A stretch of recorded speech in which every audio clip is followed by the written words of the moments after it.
கிறிஸ்தியேசுக்குள்ளான உங்கள் அனைவருக்கும் சமாதானம் உண்டாவதாக. இன்றைய தியானத்திற்காக எடுத்துக்கொள்ளப்பட்ட வேத வசனம் சங்கீதம் 23:4. நான் மரண இருளின் பள்ளத்தாக்கில் நடந்தாலும் பொல்லாப்புக்கு பயப்படேன். தேவரீர் என்னோடு கூட இருக்கிறீர். உமது கோலும் உமது தடியும் என்னை தேற்றும். ஆமேன். இங்க சங்கீதக்காரன் சொல்றாரு, தாவீது அவர் மரண இருளின் பள்ளத்தாக்கில் நடந்தாலும் பொல்லாப்புக்கு பயப்பட மாட்டேன்னு சொல்றாரு. காரணம் அதுக்கு பதிலு கீழே இருக்கு. தேவரீர் என்னோடு கூட இருக்கிறீர். ஆண்டவர் நம்மோடு கூட இருக்கிறார். அவருக்கு இம்மானுவேல் என்று பெயரிடுவாயாக. இம்மானுவேல் என்பதற்கு தேவன் நம்மோடு இருக்கிறார் சொல்லி. ஆக நம்மோடு இருக்கிறபடினாலே அவர் சொல்றாரு சங்கீதக்காரனாகிய தாவீது, நான் மரண இருளின் பள்ளத்தாக்கில் நடந்தாலும் பொல்லாப்புக்கு நான் பயப்பட மாட்டேன்.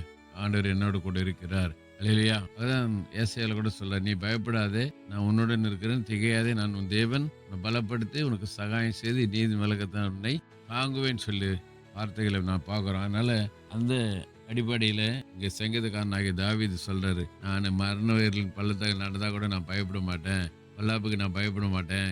காரணம் தேவன் என்னோடு கூட இருக்கிறார். இந்த சங்கீதக்காரன் தான் முன்னாடி சங்கீதெல்லாம் சொல்லும்போது சொல்றாரு, கர்த்தரை எப்பொழுது எனக்கு முன்பாக வைத்திருக்கிறேன், அவர் என் வலது பாசத்துக்கு நான் அசைக்கப்படுதல் சொல்றாரு. ஆகவே சங்கீதக்காரனாகிய தாவீதுக்கு மாத்திர நம்ம யாரெல்லாம் அவரை சொந்த ரட்சகராக ஏற்றுக்கொண்டு இருக்கிறோமோ அவருடைய பிள்ளைகளுக்கு அவர் துணையாய் பாதுகாவலர் இருக்கார். அடுத்தது அவருடைய கோலும் தடி என்னை தேற்றும். அவருடைய கோலும் தடியும் அவருடைய பிள்ளைகளை தேற்றுக்கதா இருக்கு. ஆக அவரை சார்ந்து அவருடைய அடிச்சூட்டில் நாம் நடப்போம். கர்த்தர் நம்மை பலப்படுத்துவார். ஜெபிப்போம். நேசிக்க நல்ல தகப்பனே, நாளுக்கு கொடுத்த நல்ல வார்த்தைக்கு நன்றி.